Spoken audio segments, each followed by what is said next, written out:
Barrel rolls is the reporter thrown into the secretive world of the Forex Super Model, where nothing is as it seems. Beware the techno-monk, and steer clear of Professor Code and his two assistants. Give the senior trader a wide berth, and don't expect any sense from the risk manager.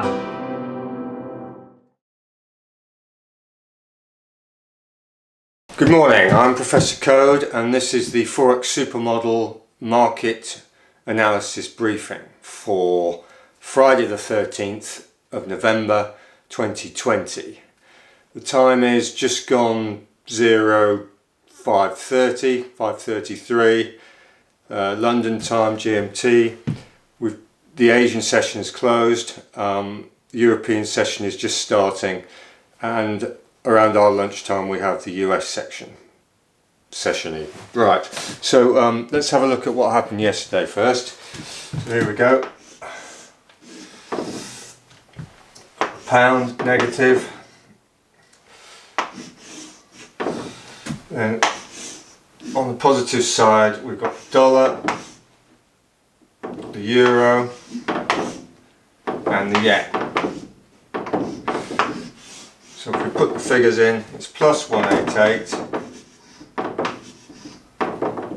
plus 118, the euro, the dollar was plus 48,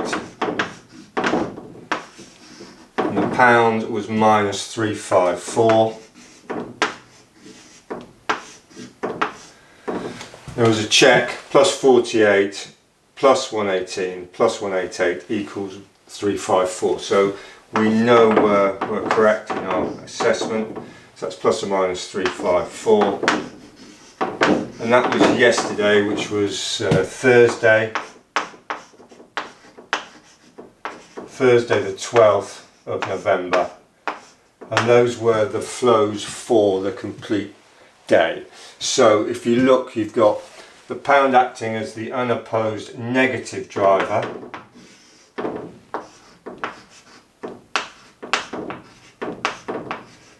It's unopposed because there's nothing else in the negative segment. We've got the dollar is the positive rock. We've got the euro is the positive mover. And we've got the yen as the positive secondary driver. Right, so that's quite interesting. Yesterday everybody was bailing out the pound, excuse me, to the tune of minus 354 pips or points over the complex. So the pound was disliked, it was sold.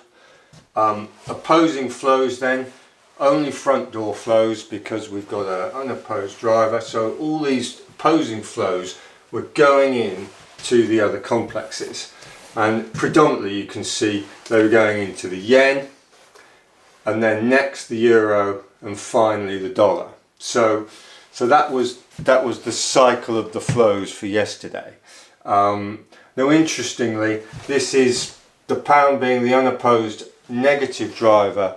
Yesterday was the exact opposite of, I believe it was, let's have a look, Tuesday. So Tuesday the 10th, the pound was actually the unopposed positive driver.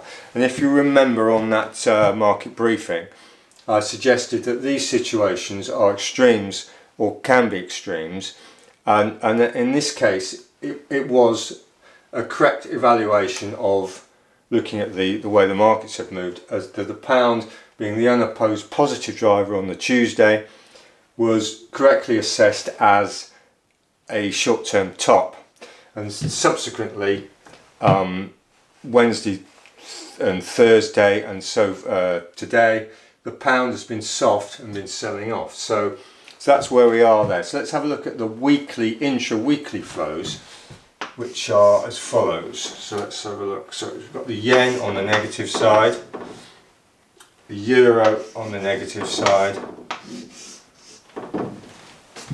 the pound on the positive side, and the dollar as well. So if we put the figures in, we've got plus 295 for the dollar.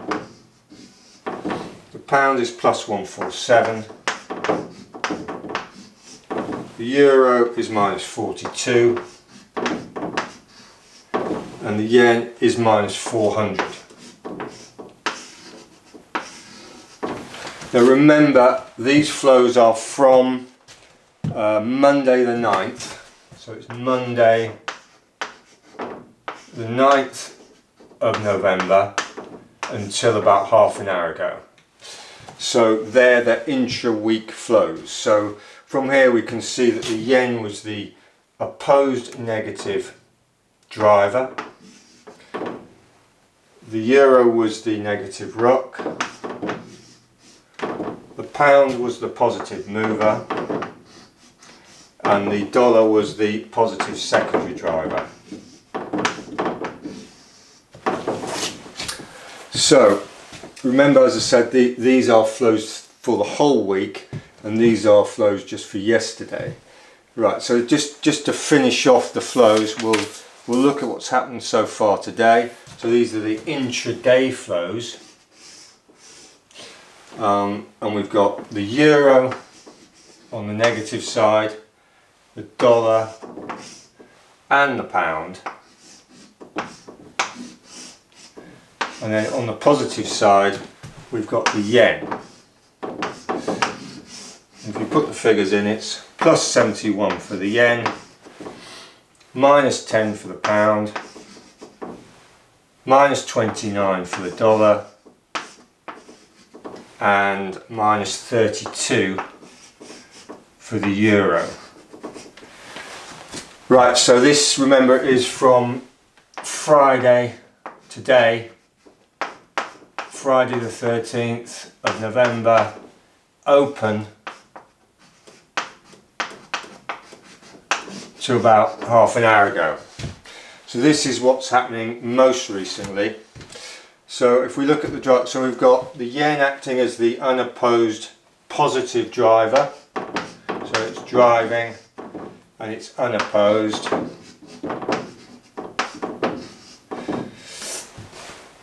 And we've got a negative rock in the pound, a negative mover in the dollar, and a negative secondary driver in the euro. Right, so let's put this into some context for you. So, right, yesterday, as I said, nobody wanted to know the pound. The pound was the unopposed negative driver, which normally is one of two things. As I've said, it's either, in this case, it will be a floor, because it's an extreme, or it's the start of a big ramp up further down for the pound. So we'll need to look at that. So we can see that 354 points or pips came out of the pound yesterday, and they were distributed in opposing flows, predominantly into the yen, then the euro, then the dollar. So that's that. So, however, so far this week, we've got the yen driving in a negative manner, which you may think is a little bit odd given the way the flows have gone. But remember the graphic I showed you, the green line. The yen was right up on a monthly chart, on our flow chart, and as such, it had plenty of elbow room to come off. So it did come off, but it's actually, well, we'll talk about that later. But anyway, so the flows so far this week, we've got the yen being the negative, opposed negative driver, and the front door flows from the yen going predominantly into the dollar and to a lesser extent the pound. The back door flows, because we've had euro weakness over the week, albeit not much, have also gone in predominantly into the dollar and the pound. Now, so far today, so this is basically the Asian session plus the start of the European session. We've got an extreme again. We've got the yen acting as the positive unopposed driver, which means to the detriment of everything else, everybody's buying the yen pairs of the major complexes, and the opposing flows, which are opposing front door flows, are predominantly coming out of the euro, the dollar next, and to a lesser extent the pound. So, and if you remember yesterday, my final analysis was that due to the nature of the markets and the data prints flows, that the most likely scenario was a pound yen short was your best bet. Now, if you look at the actual movements of the pairs, then yesterday the pound yen dropped the most at minus 154 pips or points, so which is represented as part of these figures here. So it was a correct call, but it was a difficult trade, because, as I said, it might look nice on the daily graph once it's closed and you've got a nice red line going down, but the realities of trading are very different. And as you know, when you're in the thick of it and things are chopping around, it all looks very different. And in the calm of a closed daily bar that's just a big long red bar, you think, yeah, why was there such a problem? Well, that's for a future date anyway. So we had basically what we expected. We had pound weakness and yen strength yesterday, and so far today we have a continuation of this situation in the yen. Certainly the pound, you notice, is not the main weakest complex here during the day, although these moves are relatively short. So the euro's taking the brunt of the yen opposing flows at the moment, with the dollar not so far off. Now you could argue then that the pound, they've done enough damage to the pound. The market has decided that the pound has fallen enough, and the damage is done, and we're going to move on to something else. So that would possibly tie in with yesterday's view here, which is that the pound was the negative unopposed driver, which can represent a floor. So that's one thing we've got to weigh up. Is this a floor in the pound, or is it going to be a continuation of the move down? Now, likewise, the yen is strengthening up, and has been throughout the week, despite it still managing to be the negative driver for the week. But it had a long way to come down. So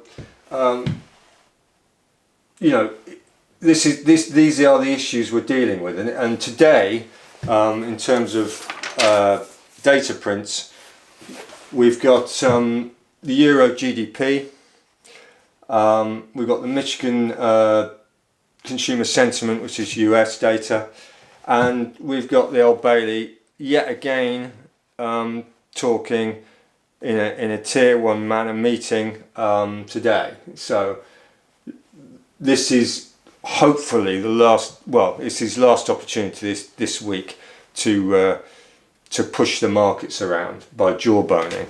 So right, so let's have a summary of where we think we're going to go, because it's all very well, that's where we've been. Let's think what's going to happen today, or the most likely scenario.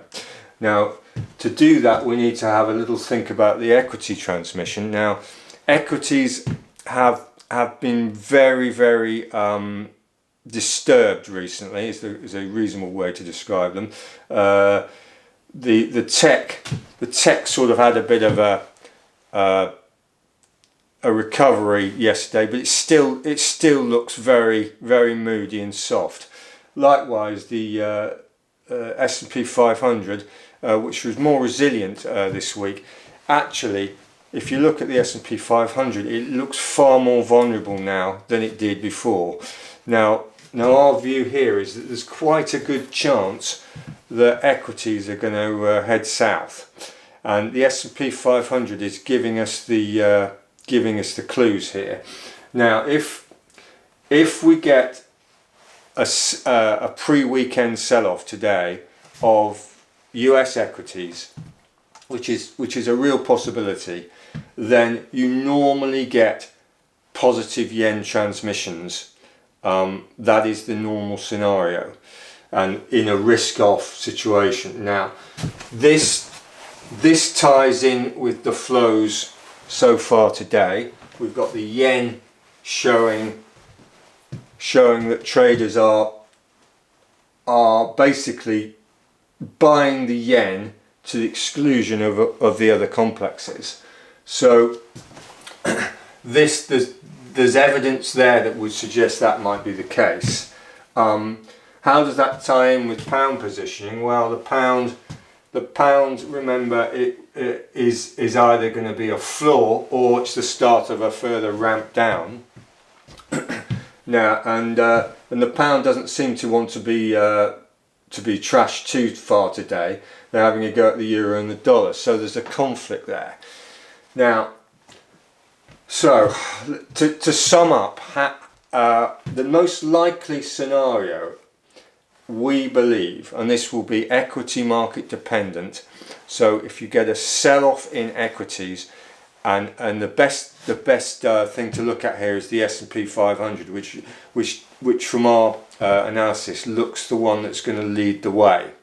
So if you start seeing the S&P 500 going south, and you start seeing yen pairs operating in the normal transmission of risk off, so they're starting to increase this, then we could see the intra yen flows start to go back up to near the top levels of where we were at the beginning of the week. So the yen is likely to strengthen. So given that scenario, who's going to be on the receiving end of most of the opposing negative flows? That's what we need to answer, really. So if we've got a yen complex basically rising off equity transmissions, then who's going to receive the outflows? So is it going to be the pound? The pound, we've got this conflict, like you say. Yesterday it was the unopposed negative driver, and we've got this slight conflict here. But the pound is the easy option. However, so is the euro. And normally in risk off, you tend to get a bit of dollar strength. So we can sort of discount the dollar probably as being, so it's going to be between the yen, the pound yen and the euro yen. So let's just rub this off, get some space here. Yeah, need a bigger board. So where are we? Pound yen, euro yen. Now, if the yen, as we believe, strengthens, then we're going to get opposing negative flows into the euro and the pound. So these two pairs are the ones of interest. The pound yen we suggested yesterday. So the pound yen, the train's already quite nicely moving on that from our other scenario, and the euro yen is quite likely to catch up. So I would suggest short trades in the pound yen and the euro yen are of particular interest today. Particular interest. Now, just a quick update on our positions. As you know, we're running 38 positions, 19 short and 19 long. The long are 1.2 times the short, giving us a net 20% long position on the pound complex, which is the full pound complex, not just the dollar, euro and the yen.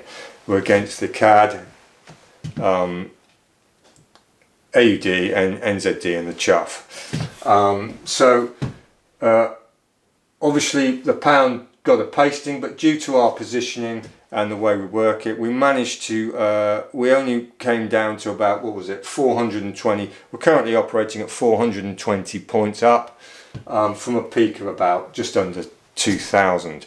Just a quick correction to what I said about our positions. I think I said we're 420 points up. Well, that wouldn't have been so clever if we were 2,000 points up. We're actually 1,420 points up after that issue. So big difference. I don't have to run away just yet with that fall. So sorry about that. That's where we're at. So just finally to sum up then, if I was having a go at trading in a short-term daily manner today, I would be looking at short pound yen and short euro yen. But remember that all this really is dependent on the equity transmission. So if equities for some reason start ramping up, then this is going to invalidate these trades. And also you need to remember, don't just pile in and say, yep, short the pound yen, short the euro yen, because that's going to create this horrible volatility. And remember what we said yesterday, it was very moody. We've got some data coming out which is going to knock it around. The euro GDP could well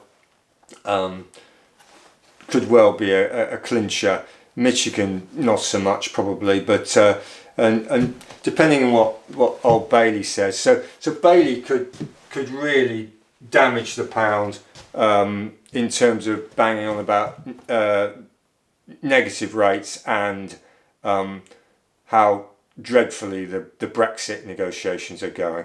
Because if we get this sort of so-called hard Brexit, the market's normal reaction is to not like the pound. So that's where we're at. Take care out there, and I hope this has been useful. And it won't be see you tomorrow. We're going to do a weekly roundup for Sunday about lunchtime London time. So we're going to round up the week and in a more sort of relaxed manner. Bring a few of the other characters in, and so that we can sort of analyse what I've been saying each day and what actually happened in the market. Now, I hope this has been useful. So I'll see you Sunday lunchtime, hopefully. And if not, if you can't make that, then tune in for the following Monday for the next daily briefing. Thank you very much.